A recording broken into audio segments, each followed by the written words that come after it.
오늘 같이 은혜 받을 말씀은 마태복음 3장 1절에서 12절의 말씀입니다. 그때 세례 요한이 이르러 유대 광야에서 전파하여 말하되 회개하라, 천국이 가까이 왔느니라 하였으니 그는 선지자 이사야를 통하여 말씀하신 자라. 일러스되 광야에 외치는 자의 소리가 있어 이르되 너희는 주의 길을 준비하라, 그가 오실 길을 곧게 하라 하였느니라.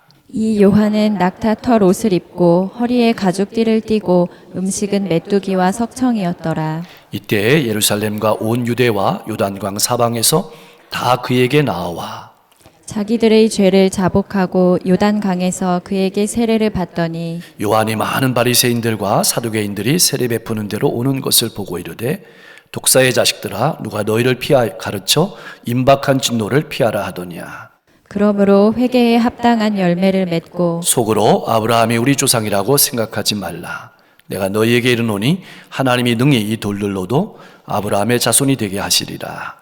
이미 도끼가 나무 뿌리에 놓였으니 좋은 열매를 맺지 아니하는 나무마다 찍혀 불에 던져지리라. 나는 너희로 회개하게 하기 위하여 물로 세례를 베풀거니와 내 뒤에 오시는 이는 나보다 능력이 많으시니 나는 그의 신을 들기도 감당하지 못하겠노라. 그는 성령과 불로 너희에게 세례를 베푸실 것이요 손에 키를 들고 자기의 타작마당을 정하게 하사 알곡은 모아 곳간에 들이고 쭉정이는 꺼지지 않는 불에 태우시리라. 아멘. 우리는 현재 2023년 12월 24일 주일 오전을 살고 있습니다. 교회력으로는 예수님께서 오심을 기다리는 대림절이란 시간 속에 살아가고 있습니다. 지금으로부터 약 2000년 전에 낮에는 더워서 활동하기가 너무너무 어렵고 밤에는 추워서 견디기가 힘든 거칠고 메마른 유대 광야에 선지자 한 명이 나타났습니다. 이 선지자는 하나님의 말씀을 전하고 회개하는 사람에게 세례를 베풀었기 때문에 사람들은 그를 세례 요한이라고 불렀습니다. 그런데 세례 요한이 사역하기 400년 전에 말라기 선지자는 이렇게 예언했습니다. 말라기 4장 5절 말씀인데요. 보라, 여호와의 크고 두려운 날이 이르기 전에 내가 선지자 엘리야를 너희에게 보내리니. 그리고 또한 700년 전에 이사야 선지자는 이렇게 예언했습니다. 이사야 40장 3절 말씀인데요. 외치는 자의 소리여 이르되 너희는 광야에서 여호와의 길을 예비하라. 사막에서 우리 하나님의 대로를 평탄하게 하라. 너희는 광야에서 여호와의 길을 예비하라. 이사야 선지자의 예언대로 유대 광야에 호련히 나타나 세례 요한은 낙타 털옷을 입었고 허리에 가죽띠를 둘렀고 메뚜기와 석청을 먹고 살았습니다. 이러한 모습은 엘리야의 모습과 비슷했습니다. 결국 말라기 선지자의 예언대로 메시아에 앞서 엘리야를 보내리라고 하신 예언의 말씀이 세례 요한을 통해서 이루어졌음을 말씀하고 있는 것입니다. 유대민족은 이렇게 생각했습니다. 자기 민족의 죄 때문에 바벨론 포로 이후에 계속해서 자기 민족이 이방 민족의 지배를 받고 있는 것으로 믿고 있었습니다. 이런 유대인들은 자신들을 포로 상태에서 구원해 줄 메시아를 간절히 기다리고 있었습니다. 그래서 그들은 주님의 날에 앞서서 나타날 선지자 엘리야를 간절히 기다리고 있었던 겁니다. 주님의 날을 사모하고 하나님의 나라를 간절히 기다리던 그들 앞에 요한이 엘리야의 모습으로 나타나서 하나님 나라의 도래를 선포하자 유대 각지에서 그 말씀을 들으려고 요한에게 뜨거운 반응을 보이면서 광야로 나왔던 겁니다. 참 가만히 보면 궁금한 것이 있습니다. 하나님께서는 왜 그렇게 중요한 사실을, 왜 그렇게 중요한 구원의 말씀을 사람들이 많이 모이는 예루살렘에서 선포하는 것이 아니라 이 광야에서 선포하게 하셨을까요? 우리가 알아야 될 것은 이스라엘 백성들이 생각하는 광야는 단순히 황량한 사막이 아니었습니다. 우리가 출애굽기 말씀을 통해서 볼 수 있는 것처럼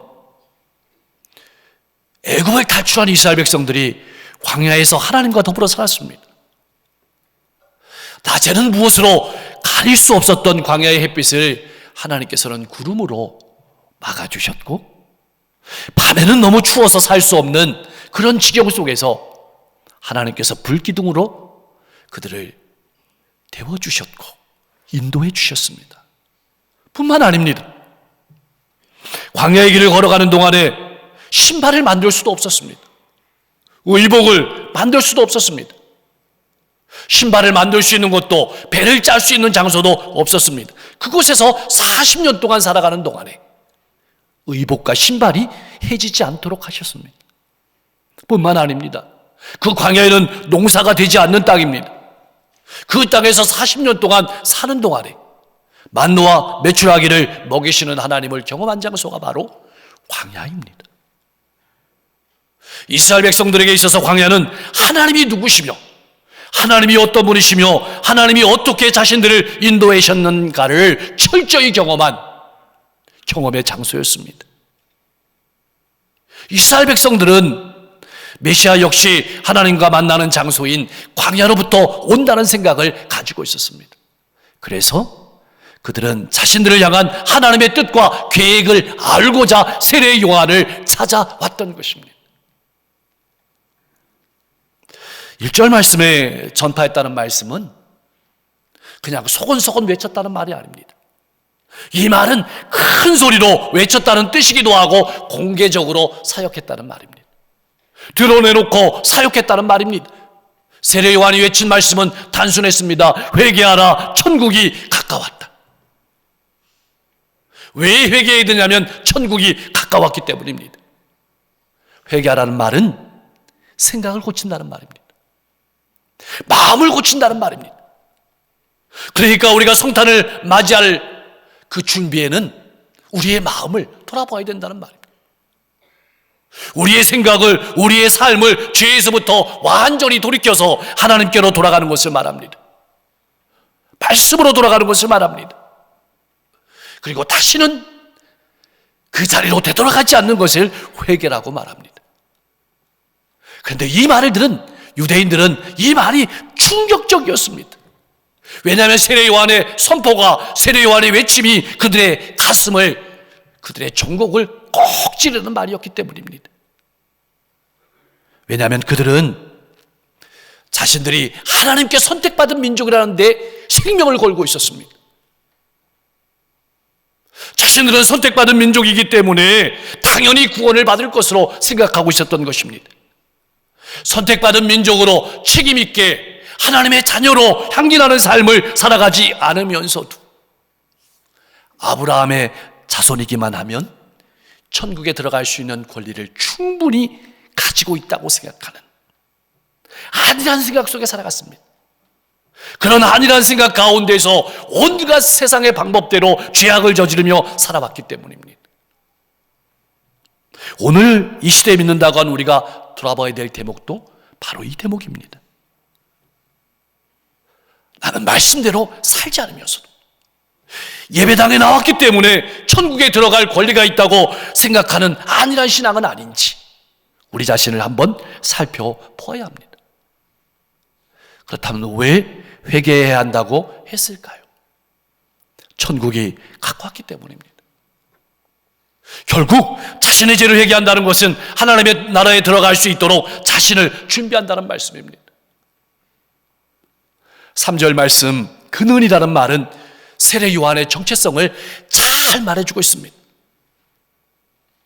곧게 하라는 말은 하나님의 기쁘신 뜻에, 하나님의 말씀에 일치하는 삶을 살아가라라는 말입니다. 그것이 주님이 오실 길을 예비하는 것입니다. 요한은 그렇게 살았습니다. 엘리야의 모습을 했습니다. 가난한 사람들이 먹었던 음식과 옷을 입었습니다. 근데 여러분, 이것을 오해하면 안 됩니다.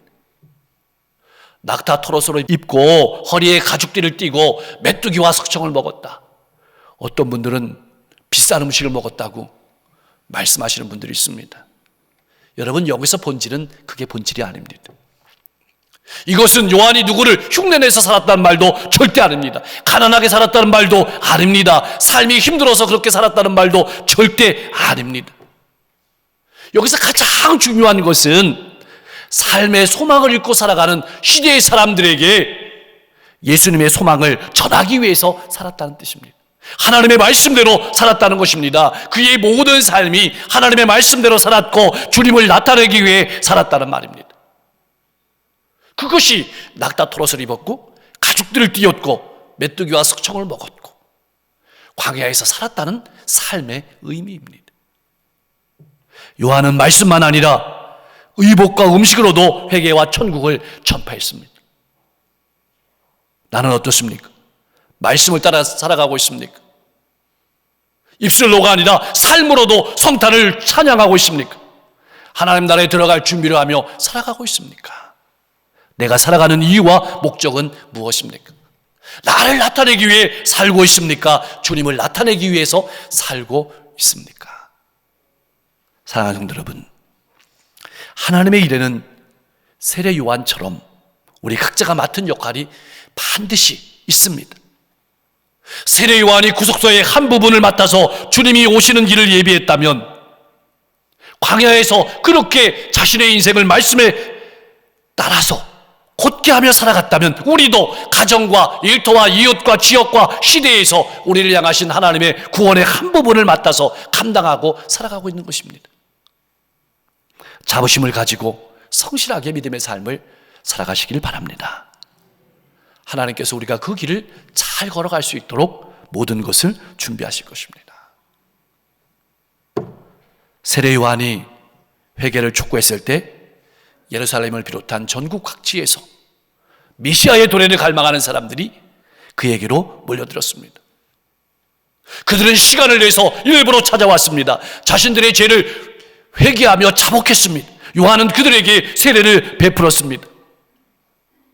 이렇게 많은 사람이 주님의 오심을 바라보며 회개하고 삶을 새롭게 했지만, 한편으로 종교 지도자들 가운데는 자신의 죄를 뉘우침으로 세례를 받고자 하는 마음 없이 사람들의 눈치를 보는 사람들이 많았습니다.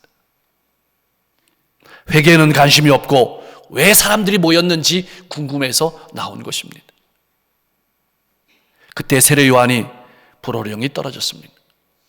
독사의 자식들아, 누가 너희를 가르쳐 임박한 진노를 피하라 하더냐? 그러므로 회개에 합당한 열매를 맺고 속으로 아브라함이 우리 조상이라고 생각하지 마라, 자랑하지 마라. 내가 너희에게 이르노니 하나님이 능히 이 돌들로도 아브라함의 자손이 되게 하시리라. 이미 도끼가 나무 뿌리에 놓였으니 좋은 열매를 맺지 아니한 나무마다 찍혀 불에 던져지리라. 누가 너희를 가르쳐 임박한 진노를 피하라 하더냐고 호통호통합니다. 도대체 너희는 무슨 근거로 나는 심판을 피할 수 있다고 생각하느냐는 것입니다. 여러분, 구원의 조건은 혈통에 있는 것이 아니고 믿음으로 아브라함의 영적인 자손이 되는 데 있다는 말입니다. 우리가 아는 것처럼 하나님께서 이스라엘 민족을 먼저 택하신 것은 분명한 사실입니다. 그러나 어디까지나 그들을 도구로 삼은 것인지 무조건 구원하기 위한 것은 아니었다는 뜻입니다. 돌들로도 아브라함의 자손이 되게 하리라는 표현은 당시 이 유대인들에게는 엄청난 표현이었습니다. 왜냐하면 유대인들은 이방인들을 물가의 돌 정도로 생각했기 때문입니다. 이 말씀은 상상할 수 없는 말씀이었습니다. 분명 영원부터 계획된 구원의 순서는 유대인에게 그리고 이방인에게였지만, 이제 예수 그리스도께서 오심으로 말미암아서 유대인과 이방인의 사이에는 아무런 차별이 없게 되었습니다. 오직 예수 그리스도를 믿음으로 말미암는 구원의 길이 열리게 된 것입니다. 아무리 믿음의 연조가 깊다고 해도, 아무리 신앙의 교육을 많이 받았다고 할지라도 참다운 회개와 올바른 삶이 따르지 않는다면 아무런 소용이 없다는 말씀입니다. 나는 어떻습니까? 하나님의 말씀을, 내 믿음을 삶으로 살아내고 있습니까? 회개한 사람은 회개한 것과 맞는 삶을 살아야 합니다. 말로서 끝나서는 안 됩니다. 새롭게 살겠다고 다짐했으면 그것에 합당한 삶을 살아야 합니다. 합당하다는 말은 꼭 맞는 삶을 살아야 된다는 말입니다. 우리가 잘 아는 것처럼 바리새인은 누구보다도 선한 일을 많이 했습니다. 그러나 비난을 받았습니다. 왜 그렇습니까? 동기가 선하지 못했기 때문입니다. 그들이 선한 일을 한 것은 자기를 나타내기 위해서 일을 했습니다. 우리는 주님을 나타내기 위한 삶을 살아가는 사람들입니다. 그래서 예수님께 바리새인들은 책망을 받았습니다. 갈라디아서 5장 22절 이하에 나오는 성령의 9가지 열매는 고든 길을 가는, 말씀대로 살아가는 그리스도인들에게 반드시 맺혀지는 성령의 열매가 기록되어 있습니다. 나는 이러한 열매를 맺으며 살아가고 있습니까? 10절의 말씀에 이미 놓였으니 라는 말은 우리에게 시간적인 여유가 없다는 말입니다. 느슨하게 살지 말라는 말씀입니다. 내일로 미루지 말라는 말씀입니다. 나무 뿌리에 도끼를 갖다 놓는다는 것은 이제는 그 나무를 찍어버리겠다는 표현입니다. 말씀을 들었으면 열매를 맺어야 합니다. 오늘 말씀을 들었으면 오늘 열매를 맺어야 합니다. 오래 들은 말씀은 오래 열매를 맺어야 합니다. 열매가 없으면 물만 빨아먹는 나무가 되는 겁니다. 그러면 다른 나무가 먹어야 될 물까지 먹게 되는 겁니다. 그냥 한 해를 허비하게 되는 겁니다. 기회를 놓치게 되는 것입니다. 그래서 예수님께서는 열매 없는 무화과 나무를 책망하신 것입니다. 그렇게 열매를 맺지 못하면 그 나무를 뱁니다. 그리고 간직했다가 불쏘시개로 쓰시는 것입니다. 우리의 삶에도 열매가 없으면 배임을 당하는 겁니다. 본문 말씀은 예수님께서 이 땅에 오심으로 말미암아서 하나님의 심판이 임했다는 말씀입니다. 불에 던지신다는 말씀은 회개만 아니라 그에 합당한 열매를 맺어야만 하나님의 온전한 자녀가 될 수 있을 뿐만 아니라 심판을 피할 수 있다는 사실을 강조하는 것입니다. 아브라함의 후손인 하나님의 백성들은 세상 사람들이 볼 때 귀감이 되는 사람이어야 합니다. 그것에 합당한 열매를 맺어야 합니다. 11절 말씀에 나는 회개하기 위하여, 세례 요한은 나는 단지 회개와 관련한 세례를 준다는 뜻입니다. 정말 본질적인 세례는 예수님께서 주시는 성령 세례, 불 세례를 받아야 된다는 말입니다. 요한은 계속해서 말합니다. 내 뒤에 오시는 이. 이 말은 나에게 관심하지 말라는 얘기입니다. 나에게 주목하지 말라는 얘기입니다. 오늘날 많은 사람이 얼마나 나에게 주목하라고 말하고 있습니까? 나를 봐달라고 말하고 있습니까? 세례 요한은 분명히 자신의 정체를 알았습니다. 나는 디딤돌에 불과하고 행렬의 맨 앞에 걸어가는 나팔수에 불과하다는 사실을 알았습니다.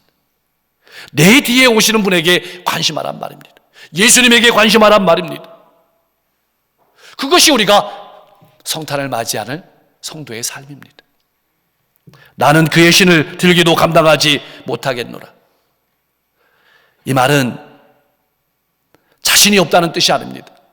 내 뒤에 오시는 예수님이 어떤 분이신지 알았기 때문입니다.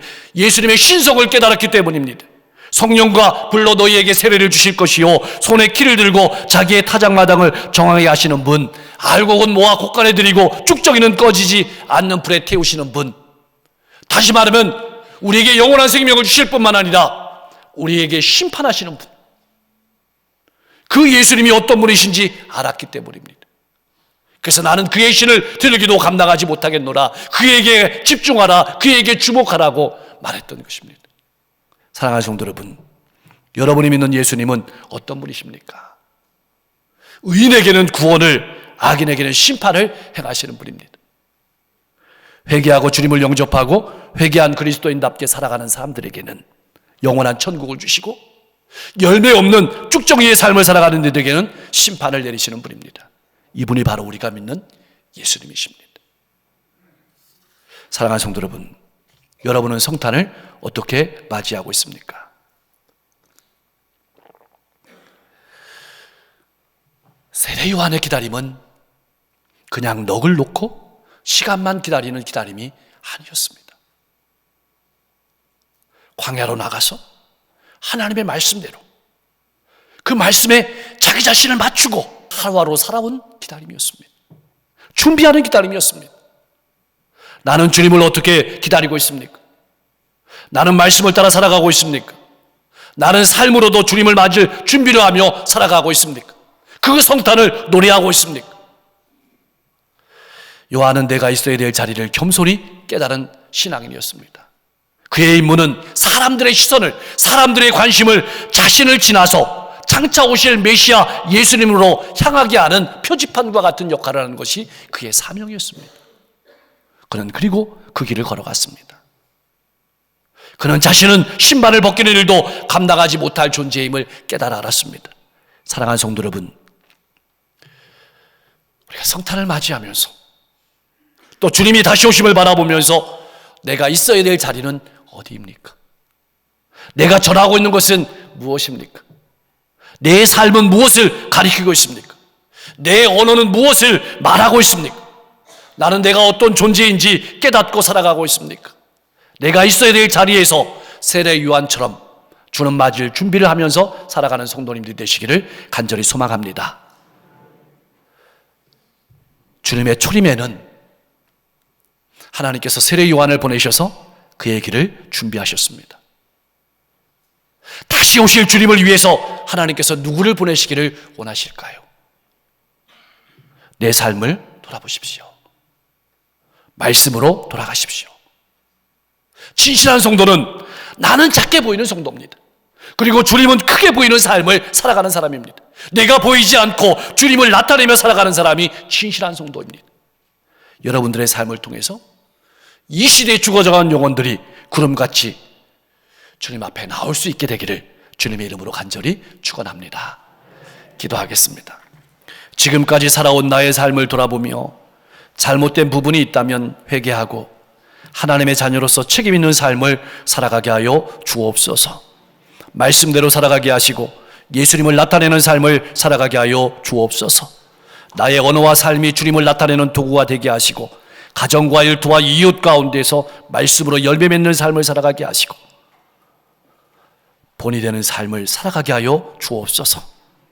나는 작게 보이고 주님은 크게 나타내는 삶을 살아가게 하여 주옵소서. 성탄의 기쁨이 온 세상 가운데 전파되게 하옵소서.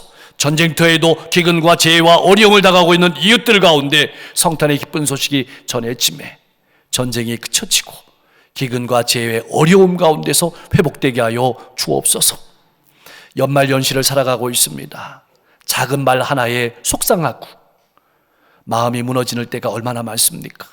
우리의 마음과 생각을 지켜 주옵소서. 그리고 한마디 한마디 할 때 칭찬과 격려와 소망의 사랑의 말을 하는 우리가 되게 하여 주옵소서. 우리 성도들의 가정을 지켜주시고 직장과 사업장을 지켜주시고 든든히 세워주시옵소서. 육신과 마음의 아픈 모든 환우들 하나님 기억하여 주시고 마음의 평안을 주시옵소서. 육신의 질병을 치료하여 주시옵소서. 삶의 기쁨을 회복시켜 주시고 미래의 소망을 든든히 하여 주옵소서. 강릉시 기독교연합회 주관으로 크리스마스 축제가 열리고 있습니다. 하나님, 이 땅에 성탄의 기쁜 소식이 풍성하게 울려 퍼질 수 있도록 축복해 주옵소서. 1월달 아동비 단기 선교가 아버지 준비되어 있습니다. 잘 준비하게 하시고 우리 모든 어린 영혼들 또 교사들이 하나님의 비전을 발견하고 믿음으로 더욱더 성숙하는 시간이 될 수 있도록 역사해 주옵소서. 이 지역과 민족 세계를 이끌어가는 위정자들이 하나님을 두려워하고 국민을 존경하고 상생하는 정치를 이끌어갈 수 있도록 축복해 주시고 오늘도 한 영혼 한 영혼에게 복음을 두고 나가시는 선교사님들의 발걸음을 기억하셔서 수많은 영혼들이 주님께 돌아오게 하여 주옵소서. 2023년 교회를 위해서 수고한 모든 헌신자들 하나님 그들의 수고를 기억하시고 그들의 인생 가운데 가정과 자녀와 앞길 가운데 축복해 주시며 2024년 헌신하고 봉사하는 모든 손길들 힘과 능력과 하나님의 은혜와 사랑을 부어주셔서 더 많은 영혼들 섬겨도 부족함이 없도록 역사해 주옵소서. 예수님의 이름으로 간절히 기도하옵나이다.